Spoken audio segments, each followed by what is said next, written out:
Sejam bem-vindos ao podcast Mais Resultado. Tenha mais resultado, Alex Bonifácio, meu convidado. Muito obrigado pela oportunidade de você estar aqui com a gente. Você que é dono da Ocupacional Rio, queria que você falasse um pouco do que é a Ocupacional Rio, você explicasse para a nossa audiência o seu trabalho. Perfeito, Emanuel. Muito obrigado pela oportunidade. Como cliente da Agência Mais Resultados, é um prazer estar aqui com você, né, desfrutar um pouquinho dessa oportunidade, uma nova oportunidade, sair um pouquinho do físico e entrar no digital. A Agência Mais Resultado ela tem proporcionado para a Ocupacional Rio esse destaque. E para a gente estar aqui, falar um pouquinho sobre a empresa, falar um pouquinho sobre a minha trajetória, é um grande prazer.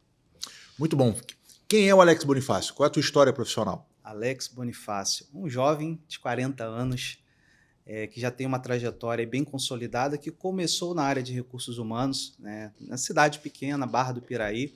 Quando tinha apenas 20 anos, eu comecei a ingressar no segmento de indústria. Comecei como departamento pessoal, depois fui deslocado ao recursos humanos. Um profissional que é apaixonado por pessoas desde sempre. Treinamento, desenvolvimento, sempre foi uma grande paixão ver o desenvolvimento e ver as pessoas alcançando os seus sonhos. E aí depois migrei por algumas indústrias até chegar hoje em quem somos, né, empresário no segmento de saúde ocupacional. O que é a saúde ocupacional? Explica para a gente isso. E qual é o trabalho que a Ocupacional Rio tem nessa área? Perfeito, perfeita a sua pergunta. Eu vou até voltar um pouquinho ainda durante a trajetória. Antes de ser hoje quem oferta o serviço, eu fui quem contratava o serviço. Na área de recursos humanos, uma das atribuições era a responsabilidade de garantir que os colaboradores exercessem as suas atividades sem risco, ou risco que eles fossem controlados. Então, o monitoramento de saúde ele é uma atribuição de um gestor de pessoas dentro das grandes empresas ou como empresário. Então, eu entendia muito bem qual era a realidade daquele segmento, mas percebia as limitações que o segmento ele ofertava àquele mercado.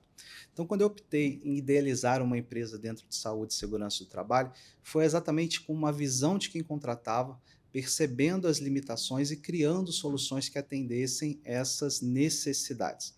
A Ocupacional Rio ela surgiu há aproximadamente 2 anos. Inclusive, esse mês, no dia 29 de setembro, foi a constituição como pessoa jurídica da empresa. Né? Nos nossos primeiros meses foi de muito investimento, principalmente relacionado a processos. Eu sou uma pessoa muito conforme, então queria entregar o melhor serviço ao mercado.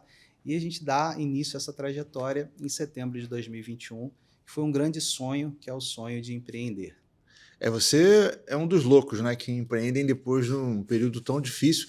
Ainda na pandemia, né, você abre um negócio em setembro de 21, por mais que já tivesse vacina, mas muitas pessoas ainda em home office, o negócio ainda não estava aquecido, ou seja, porque você depende da contratação, você depende que as empresas estejam otimistas para que você tenha receita, certo? Perfeito. E você resolve abrir um negócio no meio da pandemia.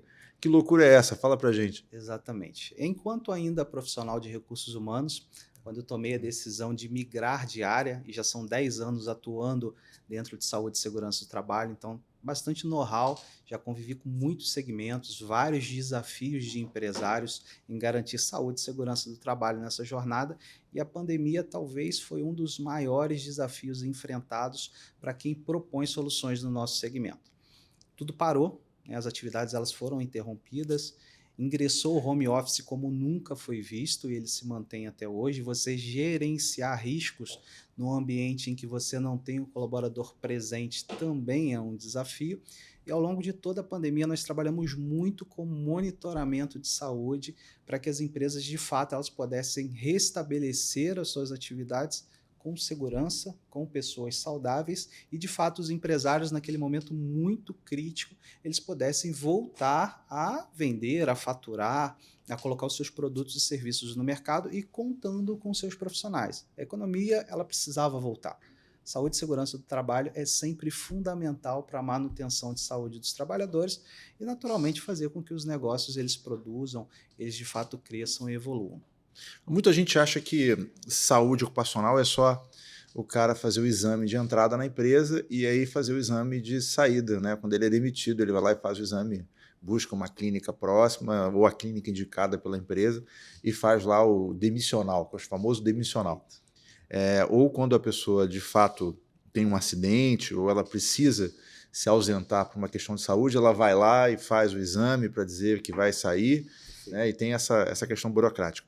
Mas pelo que a gente conversou, é muito mais do que isso, né? O serviço de saúde ocupacional ele é muito mais amplo, não? Perfeito, perfeita colocação, muito além de um simples atestado de saúde ocupacional. Então, primeiro a gente precisa entender quais são os tipos de exame.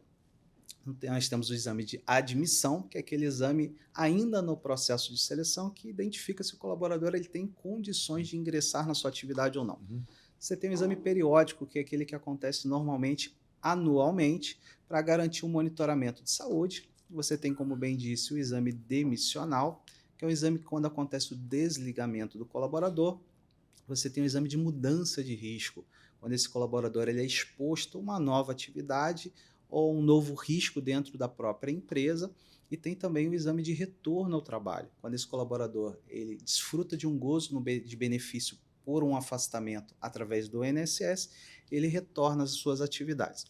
Só que a saúde e segurança do trabalho, ela é uma consequência de um conjunto de programas e laudos onde a identificação do risco desse colaborador e descritos nesses programas e laudos por profissionais competentes, o médico do trabalho ele tem condições para definir quais são os exames para que aquele trabalhador ele possa exercer as suas atividades de maneira saudável, regular, coerente com a tua realidade no seu cenário de trabalho. Então, por exemplo, vamos imaginar nós dois aqui, profissionais que atuamos num segmento de serviços, a maior parte dos nossos trabalhadores dentro de um ambiente administrativo, e a gente imagina que não tem nenhum risco. A gente tem um risco, principalmente de ergonomia. Então, esses riscos eles são identificados não por nós, empresários, e sim por profissionais competentes. Aí a gente está falando dos técnicos de segurança do trabalho, dos engenheiros de segurança do trabalho, e esses riscos, muitas das vezes, a gente vai citar alguns, como, por exemplo, a exposição a ruído, que não é o nosso caso aqui, a exposição a agentes químicos, né? Um profissional de pintura, um açougue, por exemplo, que tem a questão da refrigeração. Esses riscos eles precisam ser quantificados por equipamentos, através desses profissionais técnicos, para que a gente defina, inclusive, qual equipamento de proteção individual é o adequado para o exercício daquela atividade.